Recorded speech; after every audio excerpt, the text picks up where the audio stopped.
இன்றைக்கி நம்ம பண்ண போகிறது வந்து பேச்சுலர்ஸ் கேப்சிகம் மசாலா பண்ண போகிறோம். பேச்சுலர்ஸ் வந்து கொஞ்சம் ஈஸியாக டக்குன்னு செய்யக்கூடிய பேச்சுலர் மசாலா. தேவையான பொருள்லாம் வெட்டி வச்சுக்கோங்க. இதுதான் அதுக்கான தேவையான பொருள். வெறும் 5 ஐட்டம்ஸ் தான். அவங்களுக்கு ஈஸியாக இருக்கும். முதல்ல ஸ்டவ் பற்ற வச்சுக்கோங்க. ஸ்டவ் பற்ற வச்சுட்டு பக்கத்தில் இருக்கிற கடாயை எடுத்து ஸ்டவ் மேலே போடுங்க. தேவையான அளவு எண்ணெய் ஊற்றிக்கோங்க. அது சூடானவொடனே ஒரு ஸ்பூன் கடுகு பொரியட்டும். பொரிஞ்சதுக்கப்புறமா ஜீரகம் ஒரு ஸ்பூன் போடுங்க. ஜீரகம் வந்து தேவையான கொஞ்சம் போட்டால் போதும். ஒரு சிலருக்கு அது ரொம்ப போட்டால் ஹெவியாக இருக்கும். அப்புறம் உளுந்து போடுங்க. எல்லோரும் கடுகுக்கு அப்புறம் உளுந்து தான் போடுவாங்க. நாங்கள் மட்டும் வித்தியாசமாக ஜீரகம் போட்டு அப்புறம் உளுந்து போடுவோம். அப்புறம் கொஞ்சோண்டு கருவேப்பிலை போட்டுக்கோங்க. அது பொரிஞ்சதும் வெங்காயம் கட் பண்ணி வச்சுருக்க வெங்காயத்தை போடுங்க. வெங்காயம் வந்து இது வந்து நாங்கள் போட்டிருக்கிறது ஒரே ஒரு வெங்காயம்.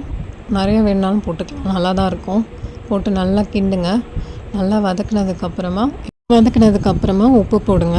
இப்போதைக்கு கொஞ்சம் போட்டுக்கலாம், தேவைப்பட்டுச்சுன்னா லாஸ்ட்டில் கொஞ்சம் போட்டுக்கலாம். அப்புறம் இஞ்சி பூண்டு விழுது ஒரு ஸ்பூன் போடுங்க. போட்டால் கொஞ்சம் நல்லா ஃப்ளேவர் நல்லாயிருக்கும். போட்டு நல்லா மிக்ஸ் பண்ணுங்கள். அப்புறம் கரம் மசாலா, அப்புறம் மிளகாத்தூள், அந்த மாதிரி மசாலாஸு. பேச்சுலர்ஸ் மோஸ்ட்லி மசாலாஸ் வீட்டில் என்னென்ன இருக்கோ அது போடுவாங்க. அதே மாதிரி போட்டுட்டு கேப்சிகமை போட்டு நல்லா கிண்டிட்டிங்கன்னா கொஞ்ச நேரத்துலேயே வந்து கேப்சிகம் மசாலா ரெடி ஆகிடும். ஏன்னா இது வந்து சீக்கிரமாக வேகக்கூடிய காய் இது. அதனால் டக்குன்னு முடிஞ்சிடும். அவ்வளோதான், முடிஞ்சிச்சு. கொத்தமல்லியை தூவி இறக்கி வச்சிட வேண்டியதுதான். அவ்வளோதான், நம்ம ஈஸியான சிம்பிளான bachelors capsicum masala ready. Like பண்ணுங்கள், ஷேர் பண்ணுங்கள்.